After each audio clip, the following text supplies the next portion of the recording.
Welcome, travelers. Ciao, travelers. And so excited to have this first episode. First episode is near and dear to my heart. It is Fair Lawn. I was debating what to do, and I decided I'm going to do my hometown. Just a little about where I've lived. I lived in various parts of New Jersey. When I went to school, I lived in Middlesex County. I went to high school 1 year in Passaic County. I lived in Essex for a few years and then in Garfield, another town in Bergen County. But most of my life has been here in Fair Lawn. So I wanted to start with that. So I found a couple spots that are really cool to visit. It's a really cool town, Fair Lawn. It's located 15 miles northwest of New York City. If I drive, I can go door to door to Midtown in 30 minutes without traffic, or 45 from a train.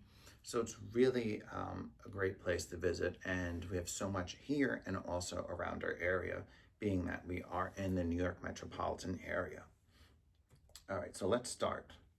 So I wanted to start really historical and really, this goes way back. Fair Lawn's really cool because we have a fish trap here, and it was probably used for thousands of years. So it's called a weir. So it's a Fair Lawn weir. It's located in the Passaic River. So what a weir is, it's like a V shape. And what happens is when the tide goes up, the fish go over the rocks. But when the tide comes down, they get caught in the weir. So back then, the Passaic River was tidal, which means the water would come up from the ocean and then go down back to the ocean. And when the fish headed downstream, that's when they got caught in the rocks. So really, this is a testament to sustainable practices and sustainability, because this really was used for hundreds, maybe thousands of years. And it's a really cool thing that is unique to Fair Lawn. Now, there are other fishing weirs around the state, but this is one of the most famous ones, and you can see it from the Fair Lawn Ave Bridge. So it was believed to be used for obtaining fish, and this technique was also used in other parts of the Northeast. So it's a really cool site. You can go on the Fair Lawn Ave Bridge, and it's about 200 yards north of the bridge, so you can see it from the bridge. So something to check out. So next on our little historical tour of Fair Lawn is the Garrison Forge and Farm. So the house was believed to be built in 1719. And what's special about this and the next house we're going to talk about is that it is Dutch colonial architecture. So after Europeans came, this region of New Jersey was first settled by the Dutch, and then the English took over. So in town, there's almost, I believe, 3 houses that have this architecture. We're going to talk about 2 of them. So there's a farmhouse, a forge, and other buildings, and it really provides a glimpse into 18th century life in northern New Jersey. So at this time, it was agriculture. This is before the Industrial Revolution. So the farm was much bigger than it is now. Now it's 2 acres, approximately. So it was believed to be built in 1719, 1720, and it was originally a plantation, so slaves were at that farm. And it remained a farm for many generations. And then in the late 1960s, early 1970s, they sold off a portion of the farm, but then the remains of the building, the forge, and the other buildings like a barn were left, and the town came together and they decided to preserve it. So it's a really good example of how Fair Lawn and other communities can come together and protect our historical sites. Okay. So again, this is really important because it really shows the diversity of colonial American history.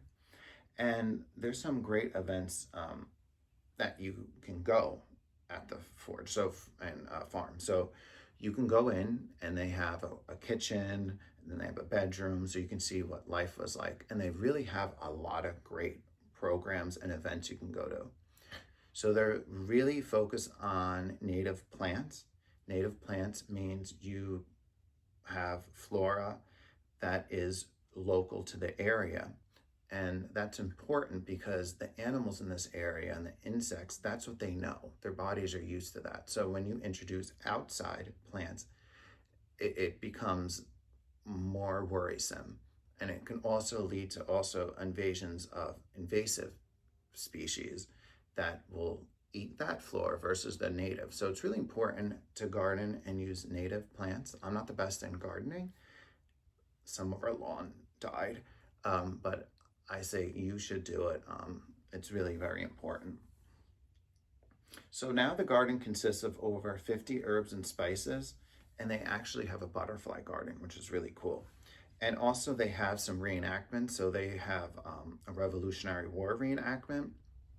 And also, this is really interesting, in December, you can go and see Sinterklaas.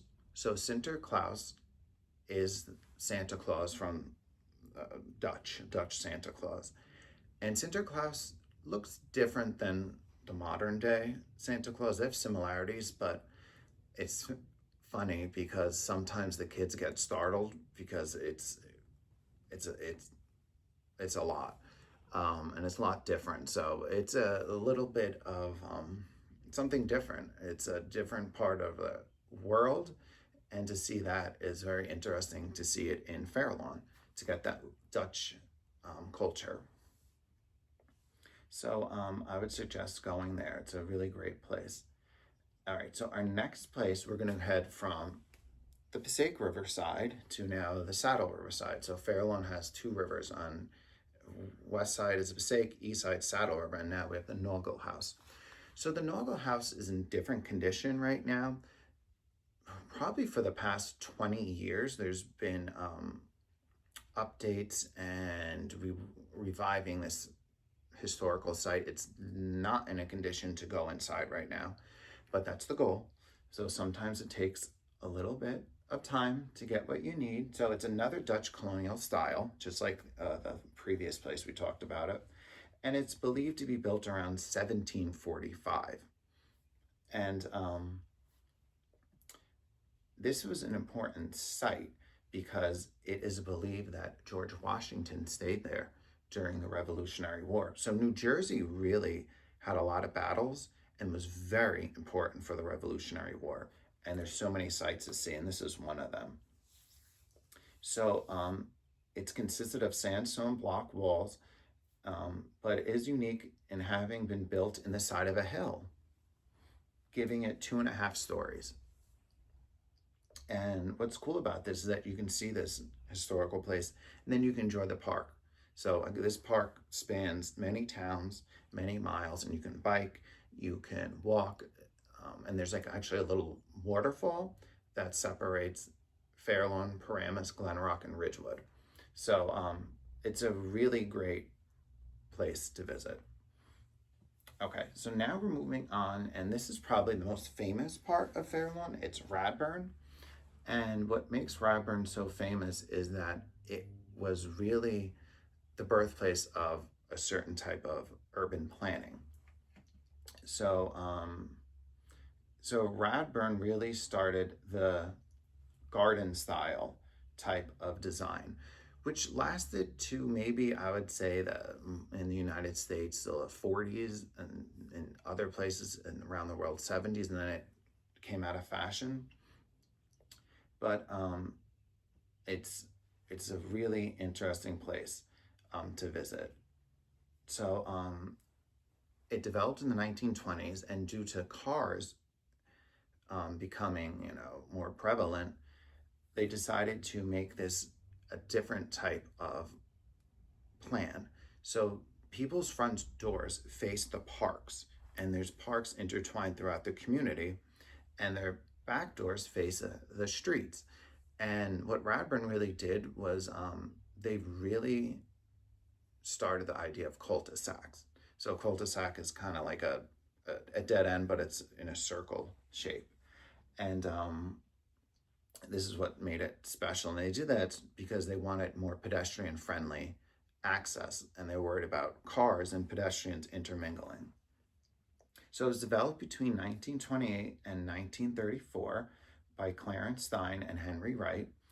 And Radburn was envisioned as decentralized, self-sustaining suburb. So the whole idea was a walkable suburb.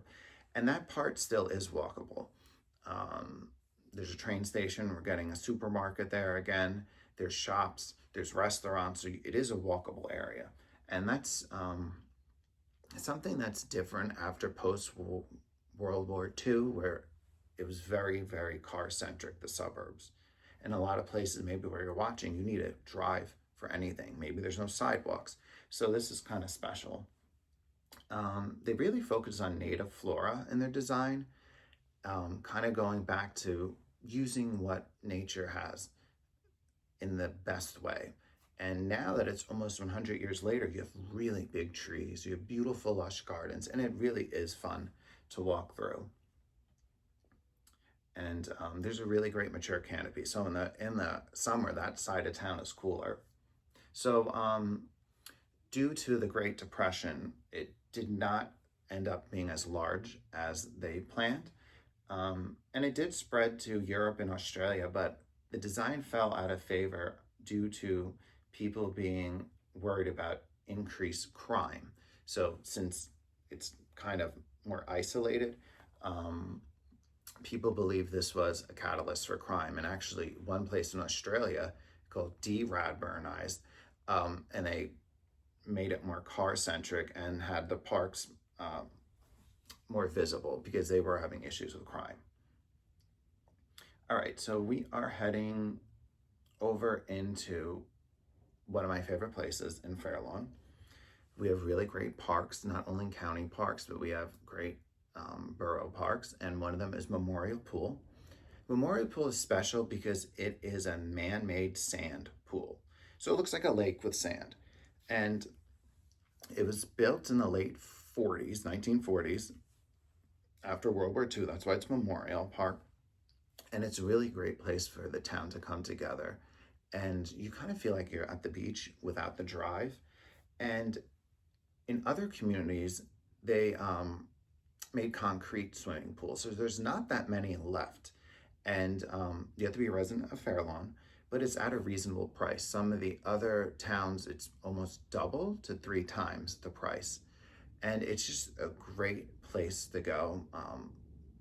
In the summer, my friends come, so you can get guest passes. And it's just really like your own little shore, but you don't have to drive an hour and pay tolls. And yeah, so summarizing up, we have the Weir, we have the Garrison Forge and Farm, Nogle House, Radburn, and Memorial Pool and the parks. And just to add to it, we have a couple shopping districts and business districts: River Road, Broadway, Radburn. We have some on Saddle River, Lincoln, Morlot. And I enjoy food. And Fairlawn's interesting because we have a Georgian restaurant, which is not Georgia, the state, but the country. We have Turkish cuisine. Obviously, we're North Jersey. We have Italian. We have really, really good bagels. Like when my friends come from Australia, we get the bagels.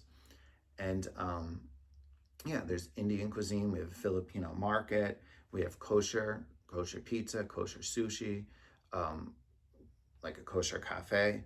So there's really a lot of stuff and a lot of food places. So it's a really, really fun place to visit. And there's great events. We have fireworks, we have Holi, we have different events. And yeah, I hope you can visit Fairlawn. So thank you for sharing hometown with me. And before we go, and I spoke about one of these cuisines, all right. Oh, it's identify a flag. I'm not doing that. Nope. Okay, so I talked about this country. In which city would you find Bondi Beach? 5, 4, 3, 2, 1. Sydney, Australia. And actually that was that area that de-Radburnized was in Sydney. It was a neighborhood of there. Okay, that's really easy. Which city stands on the Vistula River? I don't even know this. 5, 4, 3, 2, 1. Warsaw. Huh. That's in Poland. I do want to get to Poland. Okay. This is easy, and this will be the last one before we go. What leaf appears on the Canadian flag? 5, 4, 3, 2, 1. And it's the maple leaf. I like maple syrup. I do. Well, thank you again for having this journey with my hometown. Our next episode is going to be about England. So I will see you then, and ciao, travelers. Thank you.